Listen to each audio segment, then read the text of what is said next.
Assalamu alaikum wa rahmatullahi ta'ala wa barakatuh. Marhaban bikum. Bienvenue dans cette nouvelle lecture audio en direct de l'ouvrage de Wright Mills intitulé L'imagination sociologique, chapitre 3. L'empirisme abstrait. Comme la suprême théorie, l'empirisme abstrait s'attache à un moment du travail et le laisse accaparer l'esprit. Tous deux trahissent les tâches de la sociologie. Celle-ci ne saurait se passer des soucis de méthode et de théorie.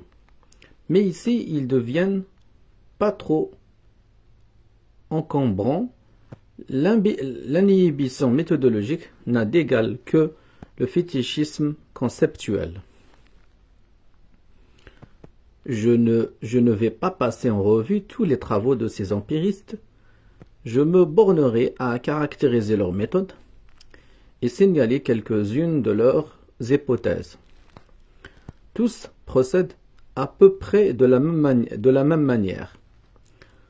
On puise ces éléments d'information dans un entretien, plus ou moins stéréotypé avec une série d'individus choisis par échantillonnage. On classe les réponses et pour plus de commodité, on les fiche sur carte perforée, après quoi un traitement statistique permet de chercher les relations. La facilité de cette méthode, qu'une intelligence moyenne assimile sans effort, explique son succès. Les résultats sont traduits en langage statistique.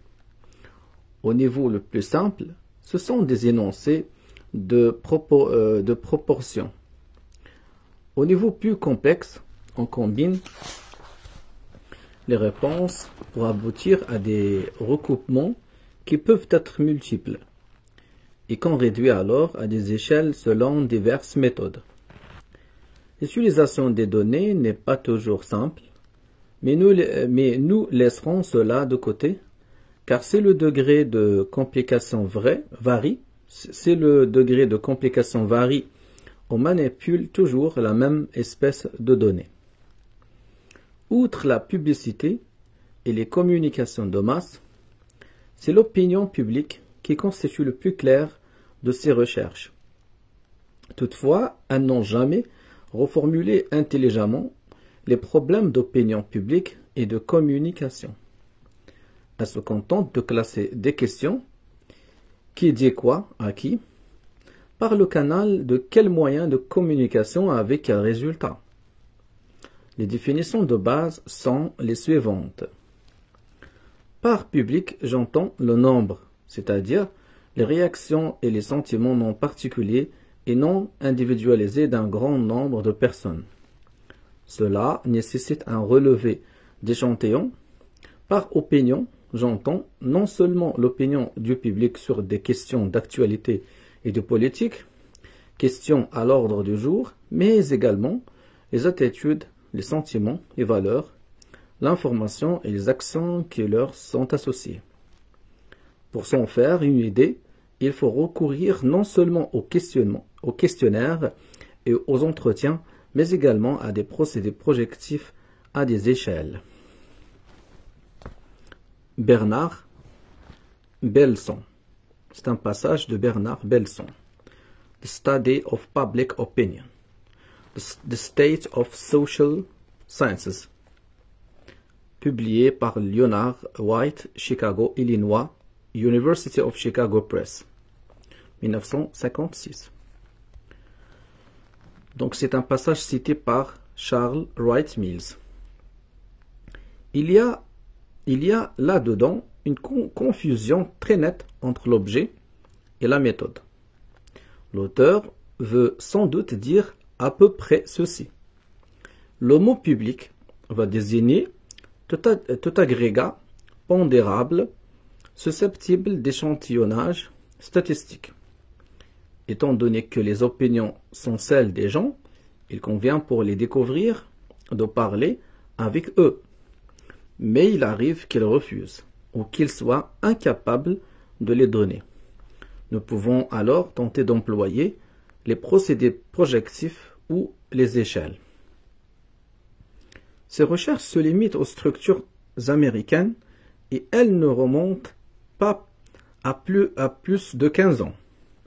C'est pourquoi elles ne redéfinissent pas le concept d'opinion publique et ne reformulent pas les grands problèmes qui s'y rattachent.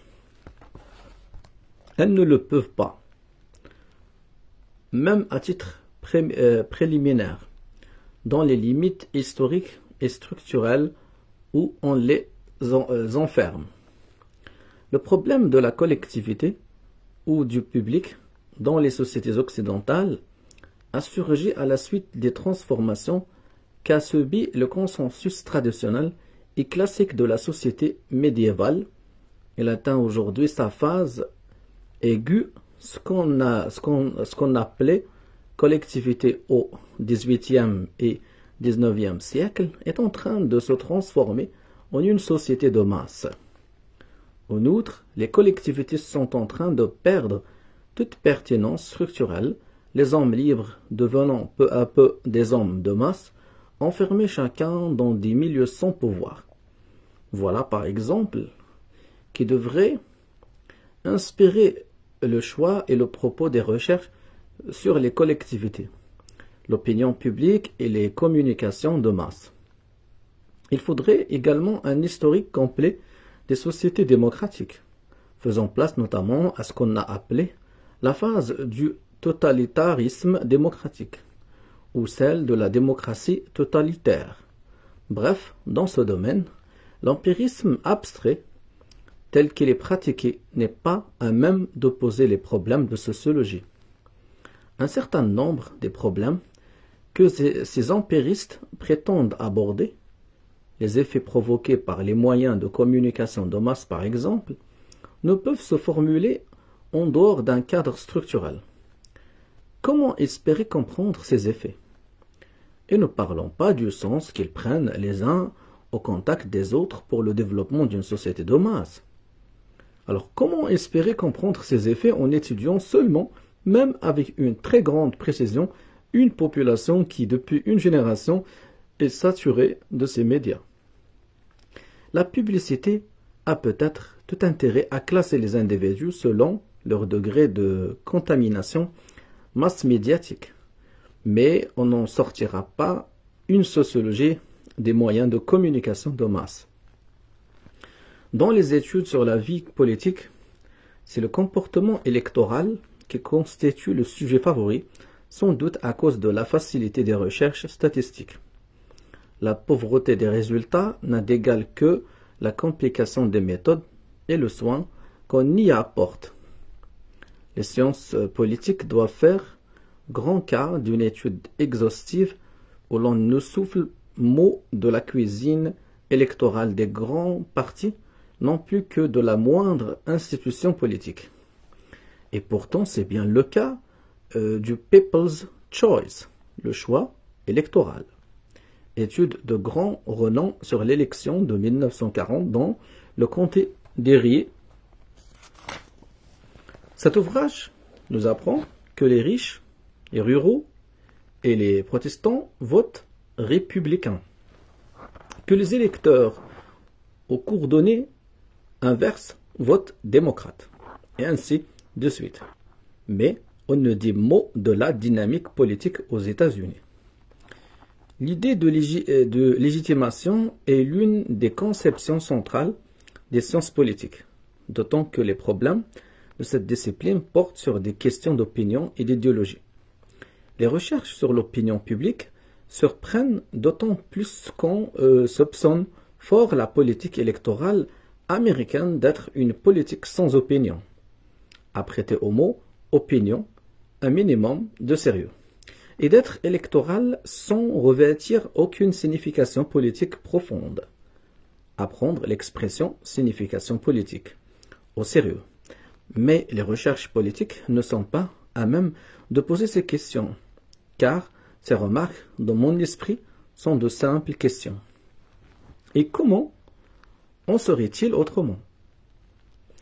Il leur faudrait une érudition historique et un style de réflexion psychologique qui ne sont pas persona grata auprès des empiristes abstraits et qui, à vrai dire, ne sont pas non plus à leur portée. L'événement par excellence des 2 dernières décennies n'est-il pas la Seconde Guerre mondiale? L'objet de nos études pendant les 10 dernières années est encore profondément marqué par ses conséquences historiques et psychologiques. Je trouve curieux que nous n'ayons pas encore d'ouvrage définitif sur les causes de cette guerre, alors même que nous essayons toujours, et parfois avec succès, de cerner sa spécificité historique et d'en faire le pivot de l'époque où nous vivons. Outre les histoires officielles, les recherches les plus approfondies qu'on ait menées sur ce conflit sans celle qu'a dirigé pendant plusieurs années Samuel Stouffet pour le compte de l'armée américaine. Elle prouve abondamment que la recherche sociologique peut avoir une valeur administrative sans pour autant aborder les problèmes des sciences sociales. Qu'on ne demande pas à cette étude de faire comprendre la psychologie du comportement américain, qu'on ne lui demande pas, entre autres, d'expliquer comment des hommes au moral si bas ont pu gagner tant de batailles. Pour répondre à ces questions, il faut trahir l'orthodoxie et se laisser emporter dans le royaume consistant de la spéculation. L'unique volume d'Alfred Wag, intitulé History of Militarism, Histoire du militarisme, et l'admirable technique journalistique utilisée par S.L.A. Marshall pour s'approcher au contact des combattants dans Men Under Fire, sous le feu des canons, me paraissent infiniment plus solides et plus riches que les 4 volumes de Stauffer. Aucune conception nouvelle non plus dans les quelques recherches de stratification que la nouvelle école a entreprises. On a pris textuellement les grandes conceptions des autres, on a généralement subtilisé sans les traduire des indices de statut socio-économique, certains problèmes épineux, la conscience de classe, la fausse conscience, les rapports entre les conceptions du statut et celles de la classe, le difficile concept weberien de classe sociale, on sont toujours au même point. Enfin, et en un sens, surtout, on persiste à choisir les petites villes pour échantillon, en sachant bien que jamais ces études, mises bout à bout, n'exprimeront les structures de classe, de statut et de pouvoir à l'échelle nationale. À propos des transformations qui modifient les recherches sur l'opinion publique, Bernard Bergson a écrit une chose qui me paraît s'appliquer tout particulièrement à la manière de l'empirisme abstrait. Ici, voilà un autre passage cité ici par Charles Wright Mills, un passage de Bernard Bergson. Alors, c'est Bernard Bergson qui parle. Mises côte à côte, les différences entre les recherches d'aujourd'hui et celles qu'on pratiquait il y a 25 ans annonce une révolution dans les études sur l'opinion publique. Ce domaine est devenu technique, quantitatif et athéorique. Il s'est segmenté, particularisé, modernisé et groupisé. En somme, c'est une véritable science du comportement foncièrement américaine. Il y a 25 ans et plus, d'éminents auteurs étudiaient avec force érudition l'opinion publique, dans le cadre de leurs recherches sur la nature et sur le fonctionnement de la société, non pas in se, mais à l'intérieur de l'histoire, de la théorie et de la philosophie. Puis ils écrivaient des traités. Aujourd'hui, des équipes de techniciens font des projets de recherche sur des sujets précis et rendent compte des découvertes. Il y a 20 ans, les études d'opinion publique ressortissaient à l'érudition. Aujourd'hui, elles ressortissent à la science. Voilà. Et la fin de la citation de Bernard Belson, le passage de Bernard Belson. Jusqu'ici, je me défends d'avoir voulu dire ces gens-là n'ont pas étudié les problèmes de fond qui m'intéressent. Ou encore, ils ont laissé de côté les problèmes que la majorité des sociologues considèrent comme importants. J'ai voulu dire ceci. Ils ont abordé les problèmes de l'empirisme, mais ils n'ont formulé leurs questions et leurs réponses que dans les limites qu'ils ont curieusement imposées à leur épistémologie arbitraire. Et j'ai pesé mes mots. Ils sont victimes de l'inhibition méthodologique. Le résultat, c'est que leurs études accumulent les détails au mépris de toute espèce de forme. Bien souvent, la seule forme qu'on puisse trouver y est mise par les typographes et les relieurs. L'abondance des détails ne nous convainc de rien qui mérite conviction. Style sociologique. L'empirisme abstrait ne peut rien offrir de solide en matière de théorème ou de théorie. On voit bien ici que Charles Wright Mills essaie de critiquer dans ce chapitre ce qu'il appelle l'empirisme abstrait. L'empirisme abstrait. Il a critiqué dans le chapitre 2, il a critiqué la suprême théorie de Talcott Parsons, et dans ce chapitre, il critique l'empirisme abstrait. Voilà. Style sociologique, l'empirisme abstrait ne peut rien offrir de solide en matière de théorème ou de théorie. Il ne peut se targuer d'aucune conception nouvelle, d'aucune donnée concrète sur la nature de la société ou sur la nature de l'homme. Il est vrai qu'on le reconnaît aux problèmes particuliers que choisissent d'étudier ces adeptes et à leur façon bien à eux de les traiter. Mais ces études ne méritent certes pas la réputation qu'on leur fait. Cependant, ce n'est pas à ces résultats tangibles qu'il faut juger cette école.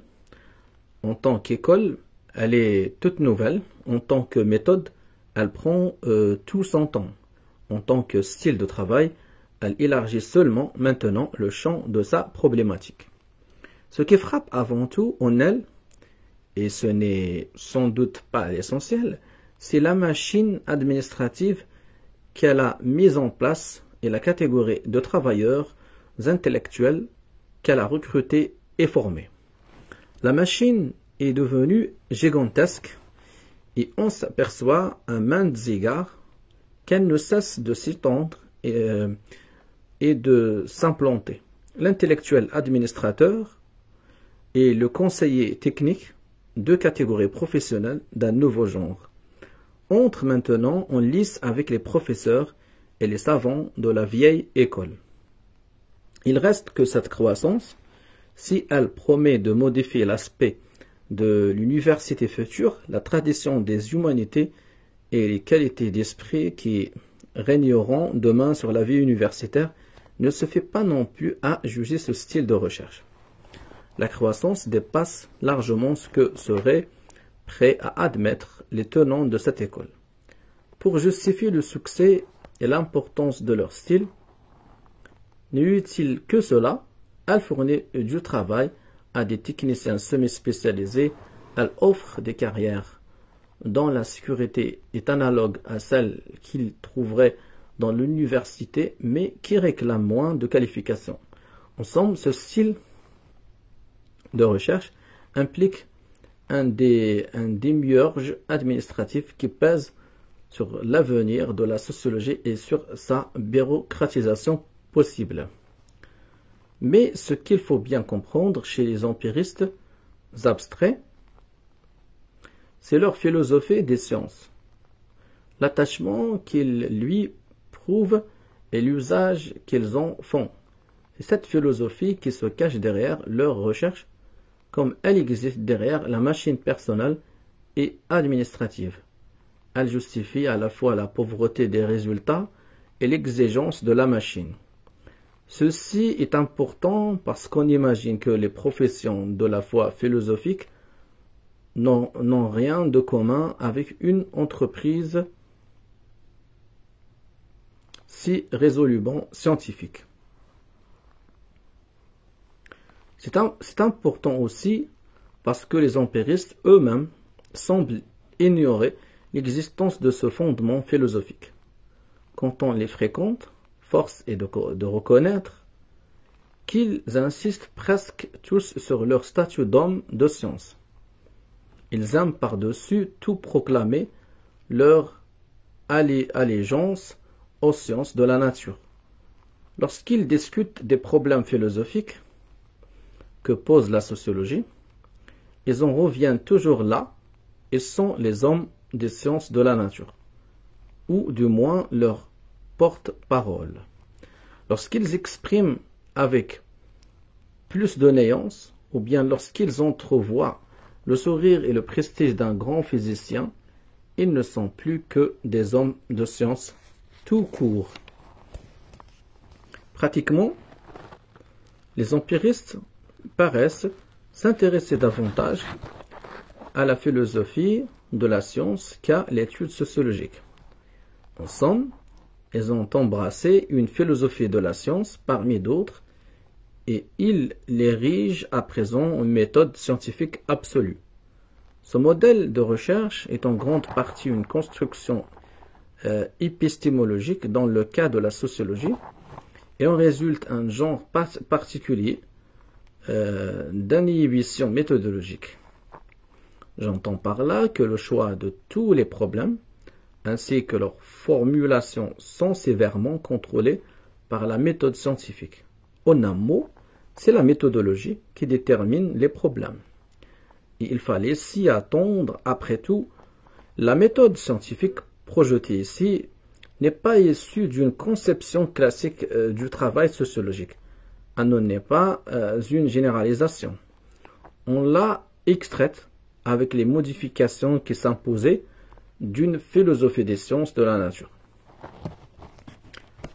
Les philosophies des sciences sociales sont le fruit d'une double tentative. La première, les philosophes tentent d'analyser. La première tentative, les philosophes tentent d'analyser le processus de l'étude sociologique.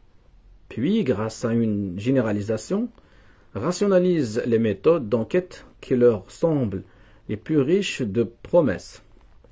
Travail difficile, qui mène volontiers à des absurdités, mais qui devient beaucoup plus facile si tous les sociologues y mettent du leur, et en un sens, ils doivent tous le faire. On n'est pas allé bien loin dans ce domaine, et seulement dans certaines catégories de méthodes. Deuxième tentative, la sociologie que j'appelle l'empirisme abstrait consiste souvent à reformuler et à adopter des philosophies des sciences de la nature, de manière à pourvoir la sociologie d'un programme et d'un code de travail. Les méthodes sont les voies qu'empruntent les hommes lorsqu'ils tentent d'expliquer quelque chose. La méthodologie est l'étude des méthodes. Elle élabore des théories sur la façon dont travaillent les chercheurs penchés sur leur spécialité. Les méthodes sont multiples. La méthodologie se présente donc comme une science générale. Il n'indique pas habituellement aux chercheurs la façon de s'y prendre dans tel ou tel cas. L'épistémologie est encore plus générale que la méthodologie, car elle cherche ce qui fonde, ce qui limite, et en un mot, ce qui fait le savoir. Les épistémologues aujourd'hui s'inspirent de ce qu'ils croient être les méthodes de la physique moderne. À force de poser et de résoudre les problèmes du savoir à travers la connaissance qu'ils ont de cette science, ils sont devenus de véritables philosophes de la physique. Certains spécialistes des sciences de la nature paraissent prendre de l'intérêt à ce travail de philosophe. D'autres s'en amusent, certains acceptent le modèle dont la plupart des philosophes se contentent, d'autres pas, et gageons que plus d'un homme de science l'ignore totalement. On nous annonce que la physique, on est arrivé au point où les problèmes posés en termes d'expérimentation exacte et rigoureuse peuvent provenir d'une théorie mathématique non moins rigoureuse. Ce n'est pas parce que les épistémologues ont avancé cette interaction dans un modèle de recherche de leur intention que la physique en est arrivée là. Ce serait plutôt l'inverse. L'épistémologie des sciences vit en parasite sur les méthodes que découvrent les physiciens, en physique théorique aussi bien qu'en physique expérimentale. Le prix Nobel de physique Polycarpe Koch a dit qu'il n'existe pas de méthode scientifique. Ce qu'on appelle ainsi ne vaut pas pour les problèmes simples. Percy Bridgman, qui est également prix Nobel, va plus loin. Il a dit, il n'existe pas de méthode scientifique en tant que telle. Le savant n'obéit qu'à un seul principe de méthode, utiliser au mieux les ressources de son cerveau sans aucune réserve. La mécanique de la découverte, écrit William Beck, reste une inconnue. Selon moi, le processus de la création est si intimement lié à l'affectivité de l'individu qu'il ne se prête à aucune espèce de généralisation. Les spécialistes des méthodes sont en même temps les spécialistes d'une branche de philosophie sociale.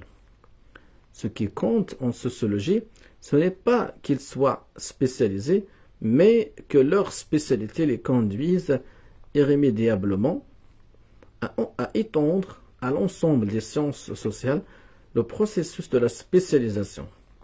En outre, ils l'étendent conformément à l'inhibition méthodologique et au nom de l'institut de recherche qui l'incarne.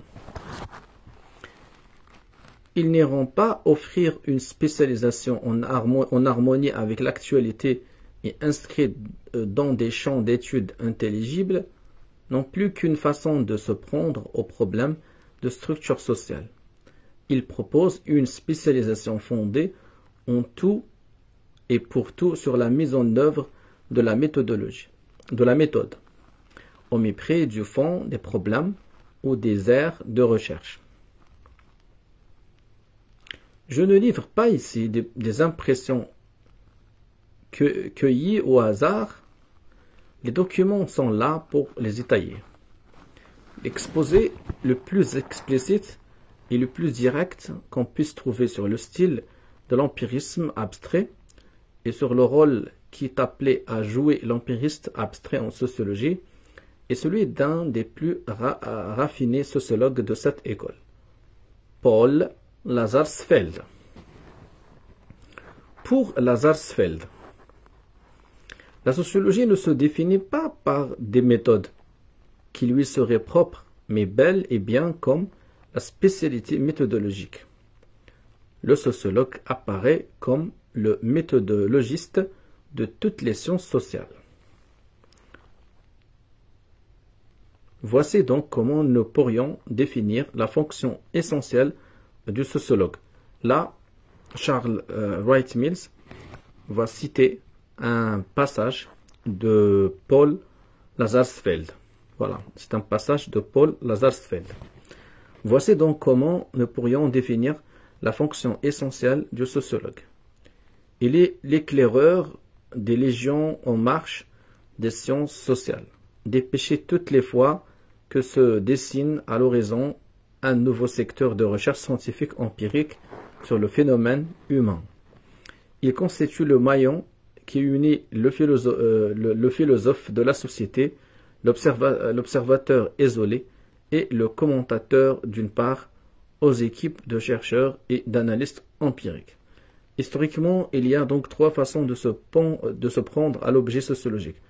L'analyse de la société que peut pratiquer l'observateur isolé, les sciences empiriques à part entière, organisées et dûment accréditées, et une intermédiaire qu'on appelle sociologie, de ceci ou de cela. Il ne serait pas mauvais d'ajouter quelques précisions sur les phénomènes qui accompagnent le passage de la philosophie de la société à cette sociologie empirique. Remarquez, en fait, fin du passage de Paul Lazarsfeld. Remarquez que l'observateur isolé est curieusement assimilé au philosophe de la société. Remarquez en outre que ce n'est pas seulement un programme intellectuel, mais un projet administratif. Certaines conduites sociales ont leur science sociale attitrée avec de grands noms, des instituts, des budgets, des sources d'information, du personnel, etc. D'autres sont de véritables terres en friche. On peut mettre en valeur ou sociologiser n'importe quel secteur. Par exemple, on n'a même pas de nom à donner à ce que serait une sociologie du bonheur. Et pourtant, c'est une sociologie possible. Il serait aussi facile de calculer des taux de bonheur que de rassembler des éléments d'information sur le revenu, l'épargne et les prix, et ça ne coûterait pas plus cher. Cette sociologie promotrice d'une volée de sciences sociales spécialisées se situe à mi-chemin entre les terres en friche épargnées par la méthode et les sciences sociales à part entière. On ne nous dit pas expressément ce qu'on désigne par cette expression, mais on laisse entendre que seule l'économie et la démographie répondent à de tels canons. Nul doute qu'on puisse mener scientifiquement l'étude du phénomène humain depuis plus d'un siècle. Nous disposons de sciences confirmées comme l'économie et la démographie qui étudient divers secteurs de conduite humaine. Je n'ai trouvé aucun autre exemple de sciences confirmées dans les 20 pages de l'essai. Quand on demande à la sociologie de métamorphoser la philosophie en science, on affirme ou on sous-entend qu'il serait contraire au génie de la méthode de s'embarrasser d'un savoir traditionnel et scolaire sur le secteur à convertir. Nous doutons point qu'à acquérir ce savoir, on passerait plus de temps qu'on en a accordé à ce jugement. Peut-être entrevoit-on de quoi il s'agit au détour d'une remarque sur les sciences politiques. Les Grecs avaient la politique. Les Allemands parlent de Staller. Les Anglo-Saxons de Political Science. Personne n'a encore analysé convenablement la teneur des ouvrages de cette science et on ne sait pas très bien de quoi ils traitent. Telles sont donc les équipes structurées des sciences sociales empiriques confirmées. Il y a aussi les inorganisés, les isolés que sont les philosophes de la société. Au nom de la méthodologie, le sociologue convertit les philosophies en empiristes. Au nom de la méthodologie, le sociologue convertit les philosophes en empiristes. En somme, c'est une sorte de machine à science qui tient de l'intellectuel ou plutôt du scientifique et de l'administrateur. La transition entre les philosophes de la société et l'observation isolée, d'une part, et la science empirique organisée à part entière, se traduit par 4 reconversions dans le travail des chercheurs. La première reconversion, tout d'abord, un changement d'orientation. On n'étudie plus l'histoire des institutions et des idées, mais les conduites concrètes. Ce n'est pas si simple. L'empirisme abstrait n'est pas l'empirisme du quotidien. Les conduites concrètes ne constituent pas sa cellule de recherche. Je montrerai sous peu que dans la pratique, son choix trahit une nette tendance envers ce qu'on appelle le psychologisme et qu'il délaisse les problèmes de structure au profit des problèmes de milieu.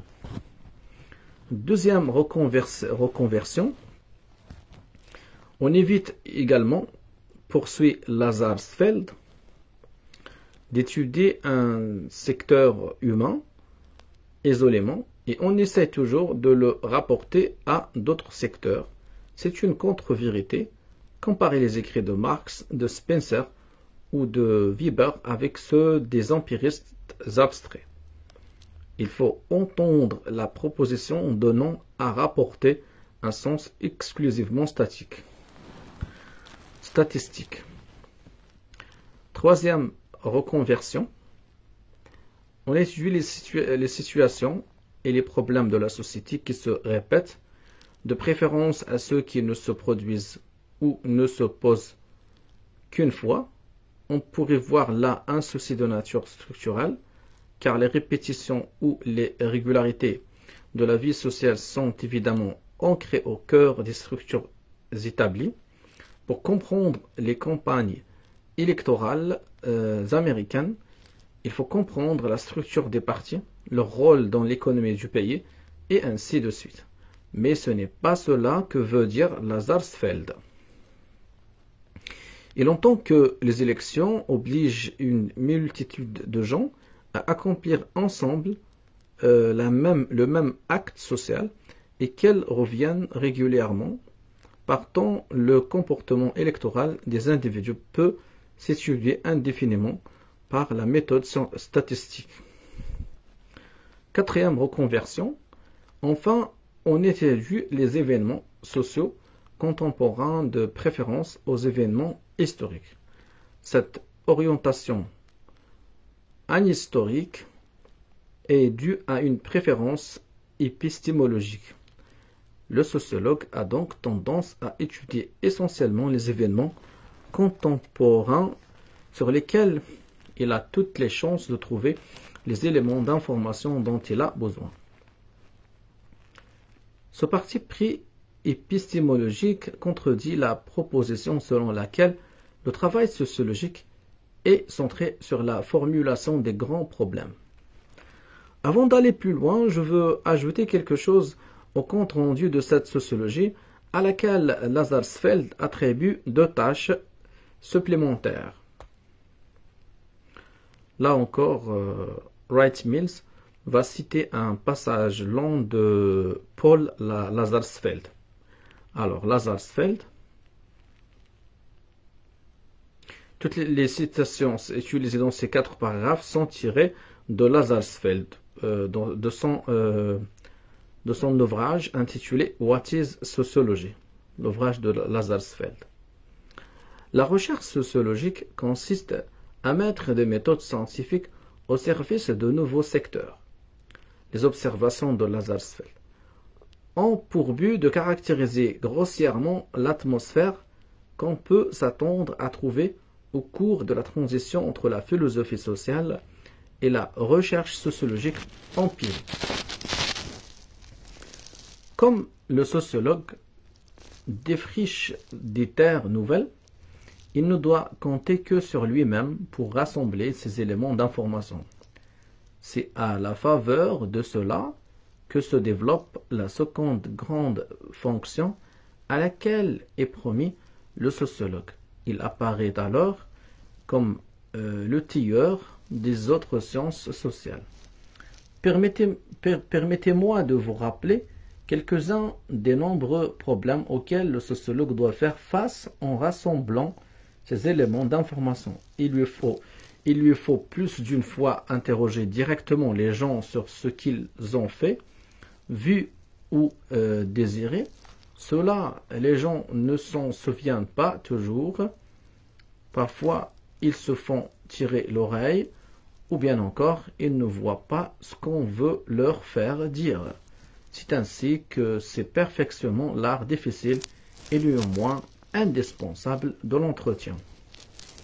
Mais le sociologue est investi historiquement d'une troisième fonction, celle d'interprète. Il est bon de faire le départ entre la description des rapports sociaux et leur interprétation. Au niveau de l'interprétation, on pose un type de question que le langage ordinaire traduit par le pourquoi. Pourquoi a-t-on moins d'enfants qu'autrefois? Pourquoi émigre-t-on vers les villes? Pourquoi perd-on une élection? Les techniques qui permettent de formuler les réponses sont essentiellement statistiques. Il s'agit d'opposer les familles nombreuses et les familles de peu d'enfants, les ouvriers abstentistes et les ouvriers assidus. Mais sur quel terrain exactement faut-il les opposer? Le sociologue paraît tout à coup acquérir une dimension encyclopédique. Chaque secteur de la science sociale cumule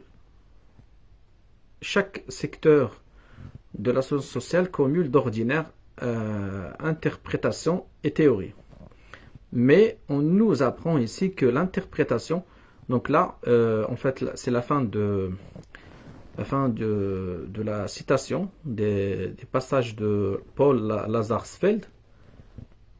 Alors, Charles Wright Mills essaye de critiquer Paul Lazarsfeld sur ses méthodes. Le sociologue paraît tout à coup acquérir une dimension encyclopédique. Chaque secteur de la science sociale cumule d'ordinaire interprétation et théorie, mais on nous apprend ici que l'interprétation et la théorie sont l'apanage du sociologue. On voit de quoi il retourne quand on comprend que ces interprétations ne sont pas encore des interprétations scientifiques. Le sociologue, lorsqu'il s'emploie à transformer les philosophies en sciences, travaille sur des interprétations qui sont en fait des variables d'interprétation utilisables dans les enquêtes statistiques. Remarquez en outre qu'on réduit le réel sociologique à des variables psychologiques, comme le prouve la suite de la citation précédente. Donc là, on a une suite de la citation précédente de Paul Lazarsfeld. Alors, c'est Lazarsfeld maintenant qui parle. Il faut supposer qu'il doit y avoir quelque chose dans la personnalité, l'expérience et l'attitude des gens qui les fait agir différemment dans des situations qui de l'extérieur nous apparaissent similaires. Nous réclamons des idées, des conceptions dont la valeur explicative soit mise à l'épreuve de la recherche empirique. Fin de la citation de Paul Lazarsfeld. La théorie sociale, prise dans son ensemble, apparaît comme l'assemblage systématique de tels concepts, autrement dit, de variables à utiliser dans l'interprétation des statistiques. Toujours, on continue la citation de Paul Lazarsfeld. C'est bien parce que ces concepts rendent compte d'une multitude de conduites sociales que nous les qualifions de sociologiques. Aux sociologues, nous assignons la tâche de les rassembler et de les analyser, car ils permettent d'interpréter les résultats empiriques obtenus dans des secteurs déterminés, comme l'analyse statistique des prix, de la criminalité, des suicides ou de la pratique électorale. Quand on présente ces concepts et leurs interrelations de façon systématique, on parle quelquefois de théorie sociale. Donc, fin de la citation encore. de Paul Lazarsfeld. Soit, dit en passant, on ne voit pas très bien s'il s'agit de commenter le rôle historique qu'auraient joué les sociologues, et en ce cas, le commentaire est à coup sûr erroné, ou bien si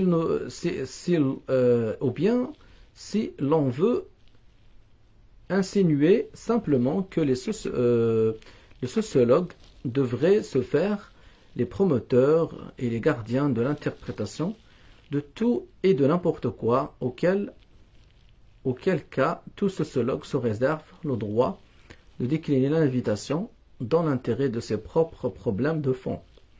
Mais qui dira si c'est fait historique ou précepte, affirmation ou programme?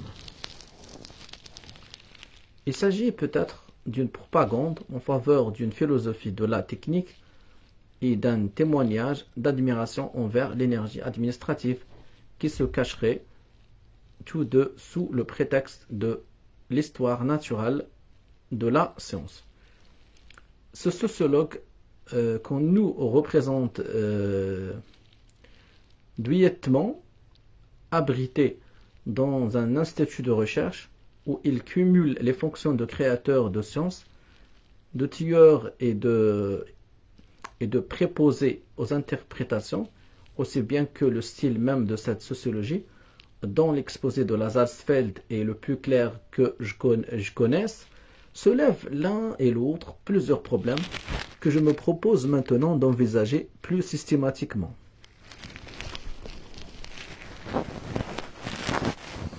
Je connais deux apologies classiques de l'empirisme abstrait qui tendent à prouver que la pauvreté de ces résultats n'est pas imputable à un défaut inhérent à la méthode, mais à des causes accidentelles, parmi lesquelles le manque de temps et le manque d'argent. Première justification, ces recherches étant coûteuses, il a fallu qu'elles épousent les problèmes de qui les a financées. Et les problèmes de ces conglomérats d'intérêts souffrent une regrettable dispersion. Aussi les chercheurs n'ont-ils pas été en mesure de les choisir de manière à obtenir véritablement une série de résultats, c'est-à-dire une série significative. Ils ont fait pour le mieux, n'ayant pas eu de problème de fond à résoudre, il leur a fallu occuper leur temps à mettre au point des méthodes de travail sans le moindre souci des problèmes de fond. En somme, il paraît y avoir un conflit entre l'économie de la vérité, c'est-à-dire le prix de revient de la recherche, et la politique de la vérité qui consiste à utiliser la recherche pour élucider les grands problèmes et pour faire descendre la controverse politique au niveau des réalités. On en conclut que si les instituts de recherche pouvaient prétendre au quart du budget scientifique national et l'utiliser comme ils l'entendent, les choses n'en iraient que mieux. Pour ma part, je ne sais si l'on est en droit de l'espérer. Et personne ne se croit en mesure de l'affirmer, hormis des intellectuels administrateurs qui, dans nos rangs, ont abandonné le travail sociologique pour des activités plus propices à l'avancement. Mais voilà, là, le problème par excellence reviendrait à nier la pertinence de la critique intellectuelle. En tout cas, une chose est claire. Le prix de revient de la méthode a souvent contraint ses utilisateurs à la compromission commerciale et bureaucratique, et leur style s'en ressent. Deuxième justification, les critiques montrent trop d'impatience. J'entends d'ici les docteurs rappeler du haut de leur chair que les progrès de la science demandent des siècles et non des décennies. Tôt ou tard, nous dit-on, l'abondance de ces études permettra de généraliser et d'obtenir des résultats intéressants. C'est assimiler la croissance de la sociologie à un jeu de mécano, chaque étude constituant un élément de construction que l'avenir permettrait de superposer ou d'assembler de manière à échafauder l'image de tel ensemble. Ce n'est pas une simple hypothèse, c'est une ligne de conduite avouée. Les sciences empiriques, affirme Lazarsfeld, ont des problèmes précis à traiter et un savoir étendu à bâtir en groupant les résultats de multiples enquêtes menues, longues et minutieuses. Il faudrait naturellement davantage de sociologues, non que la face du monde on serait changé sur le champ, mais parce qu'on aboutirait plus vite à une sociologie intégrée qui nous aiderait à comprendre les phénomènes sociaux et à nous en rendre maîtres. Abstraction faite de son ambiguïté politique, le programme proposé consiste à restreindre les recherches, à se limiter aux enquêtes menues en partant du principe qu'on peut grouper les résultats et aboutir ainsi à une sociologie intégrée. Pour montrer que c'est un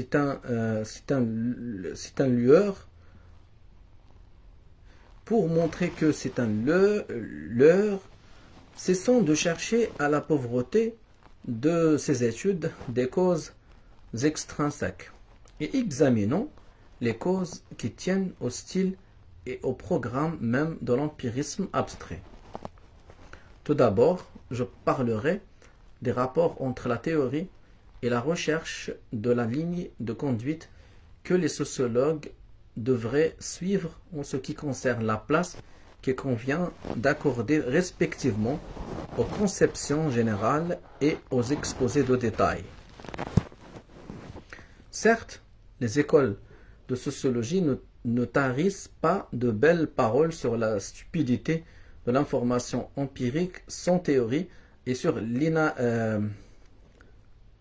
l'inanité des théories sans information. Mais mieux vaut examiner les résultats pratiques que se complaire dans les rangs de jambes philosophiques. Dans les exposés plus directs de Lazarsfeld, les idées de théorie et d'éléments d'information empirique sont très claires et théorie l'ensemble des variables utilisables pour l'interprétation des statistiques ne sont des éléments d'information empirique.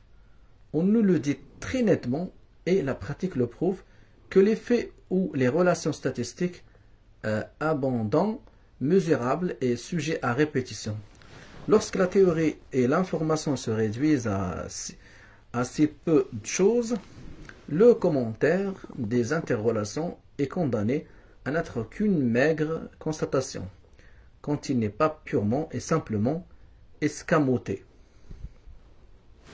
Pour vérifier et pour remanier une conception générale, il faut des exposés de détails, mais il ne s'ensuit pas qu'en mettant bout à bout de tels exposés, on obtienne une conception générale. Que retenir pour l'exposé de détail? Quels critères adopter? Et qu'entend-on par mettre bout à bout? Mettre bout à bout. Ce n'est pas une simple opération mécanique. Nous parlons de l'interaction des conceptions générales et de l'information de détail, théorie et recherche. Mais il faut aussi parler des problèmes. En sociologie, ils sont généralement énoncés sous forme de conceptions liées aux structures socio-historiques. Si ces problèmes sont fondés, il paraît bien vain de les étudier à petite échelle avant de s'assurer que, quels que soient les résultats, ils nous permettront de résoudre ou d'élucider des problèmes structurels. On ne traduit pas ces problèmes lorsqu'on se contente de choisir un point de vue où tout se passe comme s'il s'agissait d'une demande sporadique, d'éléments d'information sporadiques, statistiques ou pas, pourtant sur des individus éparpillés dans des milieux sporadiques. Pour ce qui est des idées, on ne trouve dans une bonne recherche de détails que ce qu'on y apporte. La recherche empirique ne fournit que des éléments d'information, et vous ne pouvez monnayer cette information que c'est au cours du travail vous avez conçu vos études empiriques comme le relais de contrôle d'échafaudage plus ambitieux.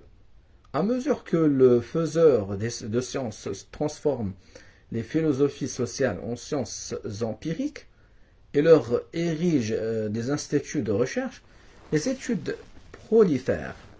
Aucun principe, aucune théorie n'est là pour orienter le choix de leur sujet. Ce peut être le bonheur aussi bien que le comportement commercial.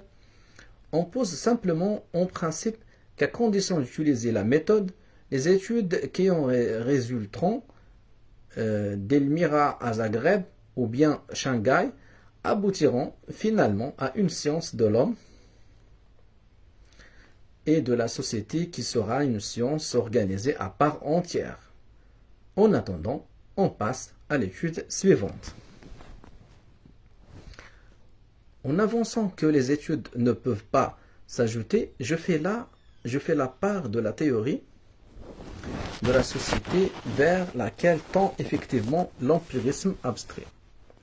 Tout empirisme suppose une opinion métaphysique, option sur la réalité de l'objet, et nous allons voir qu'on peut accuser ces études de céder à ce qu'on appelle le psychologisme.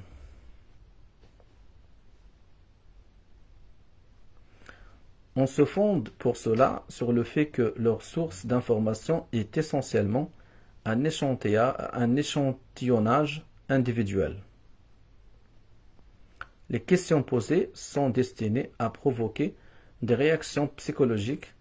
Il faut donc admettre que dans la mesure où l'on doit étudier de cette façon la structure institutionnelle de la société, on peut la comprendre en vertu de ces éléments d'information sur les individus. Il faut pratiquer un empirisme beaucoup plus large pour prendre conscience des problèmes de structure et de leurs valeurs explicatives pour la conduite individuelle, ainsi dans la structure de la société américaine et en particulier dans la structure d'une ville américaine à un moment donné, l'échantillon habituel. Il y a tant de communs dénominateurs sociaux et psychologiques que les sociologues ne peuvent faire entrer en ligne de compte toutes les conduites, faute d'information. On ne peut saisir cette variété et partant la formulation même des problèmes que si l'on accueille de surcroît les structures sociales historiques et comparées. Or, un dogme épistémologique veut que les empiristes abstraits soient systématiquement anhistoriques et s'abstiennent de faire du comparatisme. Ils ne veulent étudier qu'à petite échelle et ils tendent vers le psychologisme. À aucun moment ils ne font usage de l'idée fondamentale de structure sociale historique, ni lorsqu'ils définissent leurs problèmes, ni lorsqu'ils commentent leurs découvertes microscopiques. Ils ne se montrent pas plus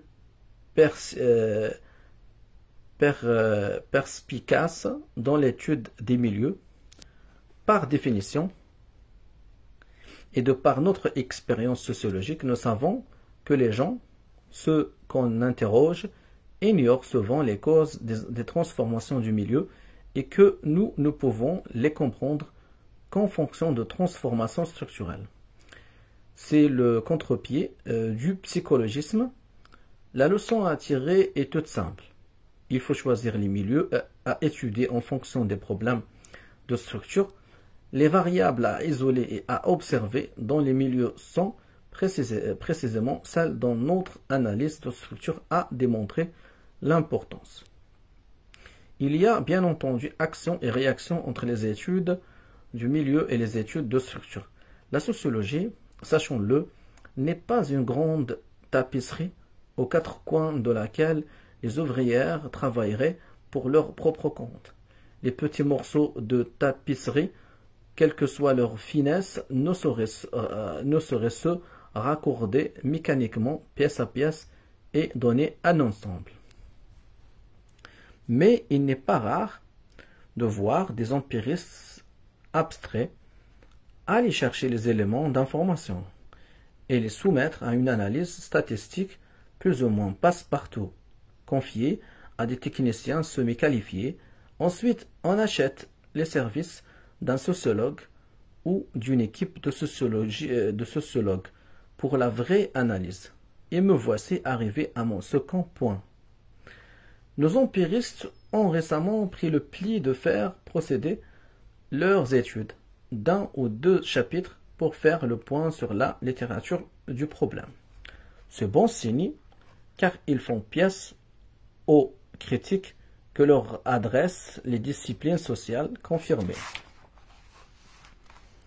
Malheureusement, ils font cela après coup, une fois que l'information est rassemblée et classée, et pour comble, comme cela demande du temps et de la patience, il est courant dans les instituts de confier le travail à l'assistant de service. Le papier qu'il rédige est remanié de façon à prêter à l'étude empirique un air de théorie et à lui donner du sens, ou selon l'expression consacrée, à la faire mousser. Peut-être est-ce mieux que rien, mais on risque d'induire en erreur celui qui n'est pas averti, en lui faisant croire qu'on a choisi, concocté et entrepris une étude bien précise à seule fin de mettre à l'épreuve de l'empirisme des conceptions ou des hypothèses générales. Je ne crois pas qu'on le fasse couramment. Cela ne pourrait devenir une habitude contre les mains des gens qui prendraient au sérieux la littérature de la sociologie, qui l'envisageraient en soi et avec assez de persévérance pour faire le tour de ses conceptions, de ses théories et de ses problèmes. C'est ensuite seulement qu'on pourrait songer, sans lâcher pour autant les problèmes et les conceptions, à les traduire à petite échelle au niveau des problèmes spécifiques qui ressortissent de plein droit à la méthode. C'est la traduction à laquelle tous les sociologues se livrent, sans limiter forcément le mot empirique à une information statistique coupée des individus contemporains et le mot théorie à une somme de variables d'interprétation. Les études dont je parle en ce moment laissent entrevoir des choses bien curieuses. Lorsqu'on les analyse d'un point de vue logique, on s'aperçoit que les concepts intéressants utilisés pour interpréter et expliquer les éléments d'information désignent presque toujours A. Des coefficients structurels et historiques qui transcendent le niveau auquel se situe l'entretien, B. Des coefficients psychologiques qui se situent à une profondeur plus grande que celle dont pouvait se réclamer l'enquêteur. Mais surtout, ni les conceptions de structure, ni celles des niveaux psychologiques ne figurent à proprement parler parmi les unités de recherche et de collationnement d'informations. Peut-être sont-elles plus ou moins orientées dans l'une de ces directions, mais elles ne figurent pas expressément au nombre des variables spécifiques et franches qui sont dûment reconnues par ce style de recherche. On voit assez bien pourquoi.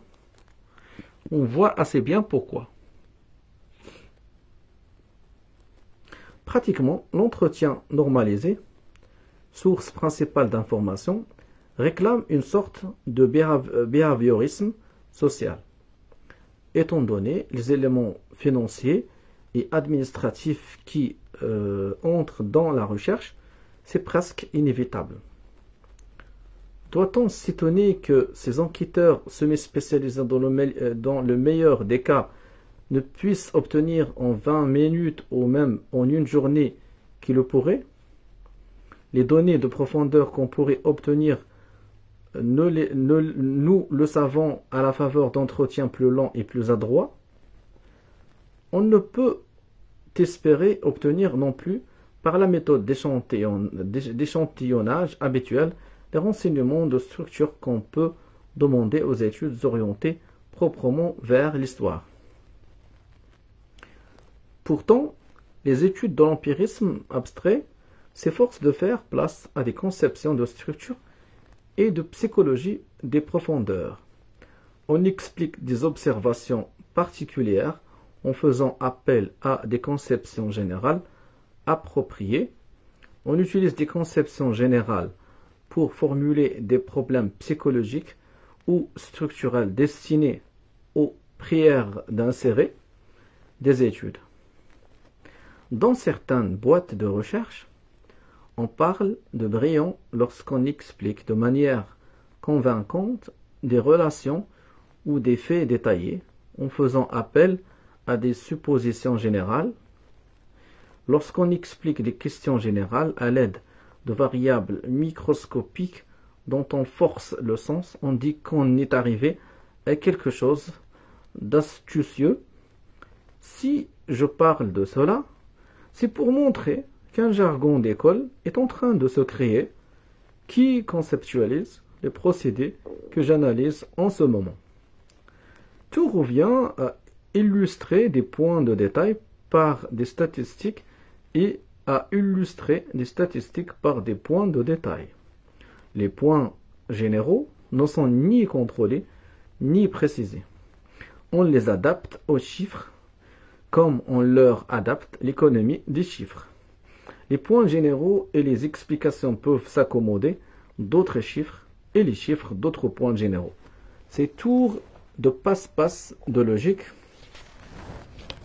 ont pour but de donner un semblant de signification structurelle, historique et psychologique à des études qui, de par leur style d'abstraction même, ont renoncé à de telles significations. Grâce aux moyens indiqués ici et à d'autres encore, il devient possible de s'obstiner à servir la méthode, tout en s'efforçant de cacher la banalité de ces résultats. On trouvera ces procédés au début de certains chapitres dans les introductions générales et parfois dans les chapitres ou dans des sections d'interprétation qu'on glisse par-ci, par-là. Je n'ai pas l'intention de faire ici une étude de détail.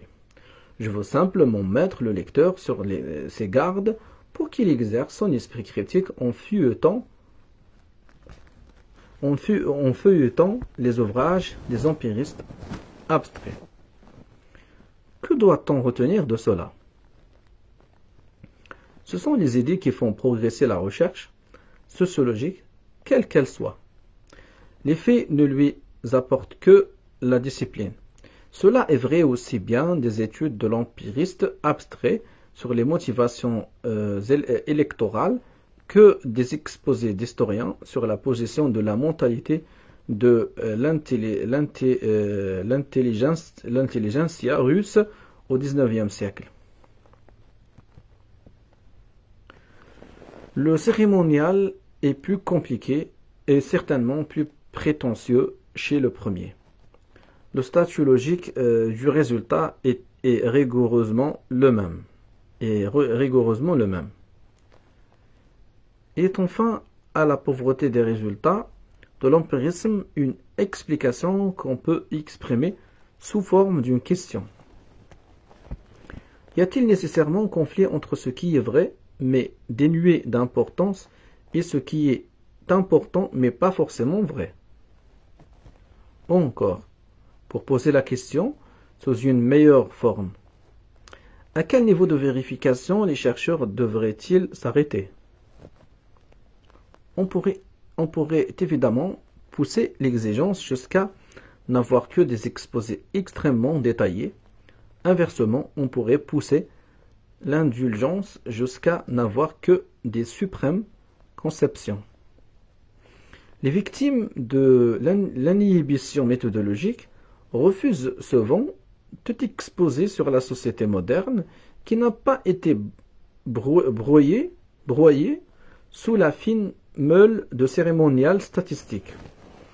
On dit généralement que, fussent-ils dénués d'importance, leurs résultats sont vrais. Je ne suis pas de cet avis. Je doute de plus en plus de leur vérité. Je voudrais savoir dans quelle mesure on ne confond pas l'exactitude ou la pseudo-précision avec la vérité et jusqu'à quel point on ne prend pas l'empirisme abstrait pour l'empirisme tout court. Si vous étudiez sérieusement pendant 1 an ou 2 un millier de ces entretiens d'une heure, dûment codés et poinçonnés, vous commencerez à vous rendre compte à quel point le domaine des faits est élastique quant à l'importance. Elle est là, à coup sûr, lorsque les meilleurs d'entre nous consomment toute leur énergie à étudier des points de détail, sous prétexte que la méthode dont ils respectent le dogme leur interdit d'étudier autre chose. Ce travail est en grande partie, j'en suis persuadé, un cérémonial qui a connu une bonne fortune financière et commerciale, et non pas, comme se plaisent à le dire ces champions, un tribut versé aux dures exigences de la science. Vous ne choisissez pas une méthode d'après le seul critère de la précision. En tout cas, il ne faudrait pas confondre, comme on le fait si souvent, précis avec empirique ou vrai. Dans les problèmes qui nous échouent, il faut nous montrer aussi précis que possible, mais on ne doit recourir à aucune méthode en tant que telle pour délimiter les problèmes à aborder, ne serait-ce que parce que les problèmes de méthode les plus intéressants et les plus difficiles commencent généralement là où échouent les techniques éprouvées. Si nous sentons les vrais problèmes, tels qu'ils émanent de l'histoire, la question de la vérité et de l'importance se résout d'elle-même. Il faut apporter à ces problèmes tout le soin et toute la précision possible. L'important en sociologie a toujours consisté et consiste encore à formuler soigneusement ces hypothèses et à les appuyer au moment critique sur une information détaillée. Jusqu'à présent, il n'y a pas d'autre moyen d'aborder les sujets et les thèmes qu'on s'accorde à qualifier d'importants. Que veux-je dire lorsque je demande à nos études d'aborder les problèmes importants ou, comme on dit plus volontiers, des problèmes valables? Valables au nom de quoi? Je n'entends pas simplement qu'ils doivent revêtir un sens politique, un sens pratique ou un sens moral dans l'acception ordinaire de ces termes. Il faut qu'ils relèvent authentiquement de notre conception de la structure sociale et de ce qui s'y passe effectivement. Pour qu'elle en relève authentiquement, il suffit que nos études entretiennent un rapport logique avec ces conceptions. Enfin, elles entretiennent un rapport logique si l'on passe franchement et sans effort, tant au cours de l'énoncé qu'au cours de la phase explicative, des exposés généraux à l'information de détail, de l'information de détail aux exposés généraux. La dimension politique du mot valable, je m'en occuperai plus tard. Il est déjà clair pour le moment qu'un empirisme tout de pusillanimité et de raideur comme l'est l'empirisme abstrait frappe d'anathème les grands problèmes sociaux et humains de notre temps. Ceux qui auraient à cœur de comprendre ces problèmes auront recours à d'autres credos. Les méthodes scientifiques les méthodes spécifiques de l'empirisme, je ne parle pas de sa philosophie, se prêtent évidemment à une quantité de problèmes et je ne vois pas ce qu'on pourrait leur reprocher. On peut toujours, auprès d'une abstraction convenable, faire preuve d'exactitude. Tout se mesure.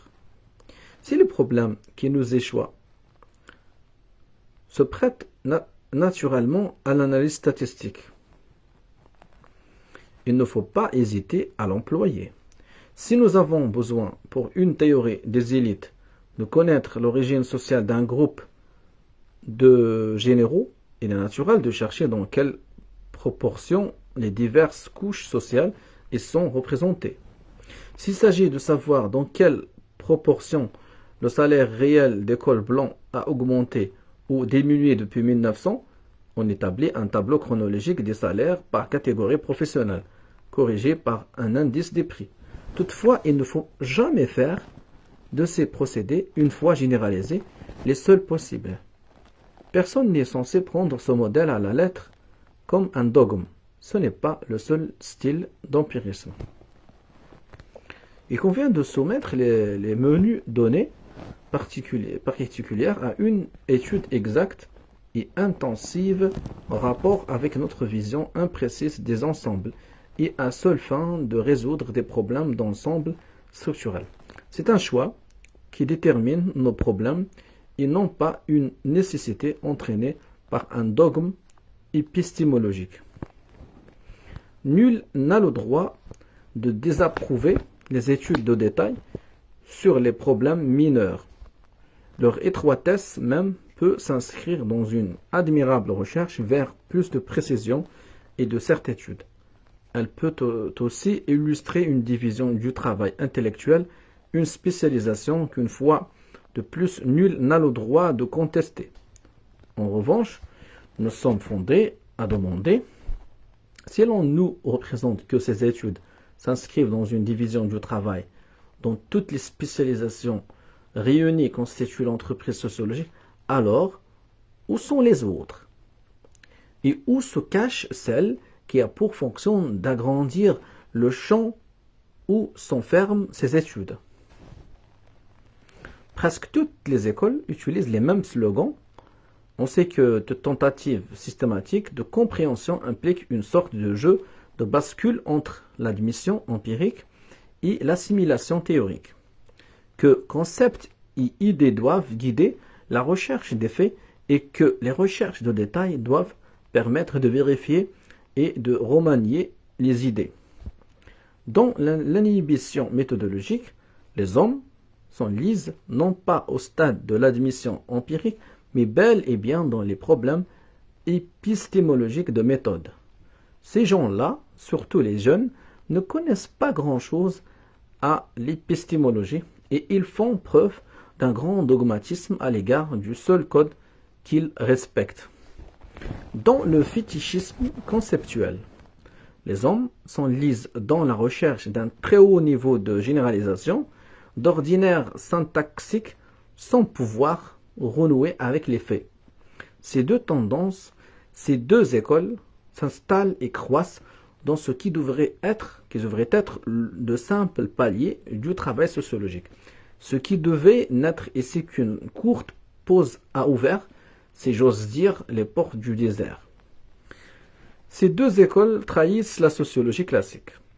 Elles incarnent une abdication intellectuelle dont l'instrument est une recherche outrancière et prétentieuse de méthode et de théorie. C'est qu'elles perdent contact avec les problèmes de fond. Si la grandeur et la décadence des doctrines et des méthodes n'étaient dues qu'à la seule concurrence intellectuelle, victoire pour la plus adéquate et la plus fructueuse défaite pour l'autre, la suprême théorie et l'empirisme abstrait n'aurait pas connu la faveur dont ils jouissent. La suprême théorie ne serait qu'une mécro-tendance philosophique, et sans doute une sorte de péché de jeunesse universitaire. L'empirisme abstrait ne serait qu'une théorie de la philosophie des sciences parmi d'autres, en même temps qu'un accessoire dans la panoplie méthodologique de l'enquête sociologique. Si elles étaient les seules araignées, dans la symétrie de leur gloire, il n'y aurait pas de quoi se réjouir. Toutes deux ne promettent-elles pas de nous livrer Toutes deux ne promettent-elles pas de nous livrer le moindre renseignement possible sur l'homme et sur la société, l'une par son obscurantisme formel et nébuleux, la seconde par son ingéniosité formelle et creuse? Voilà, donc je viens de finir de la lecture du chapitre 3 sur l'empirisme abstrait. Dans la prochaine séance, je vais lire le chapitre 4, plusieurs types d'empiricité. Voilà, c'est ça.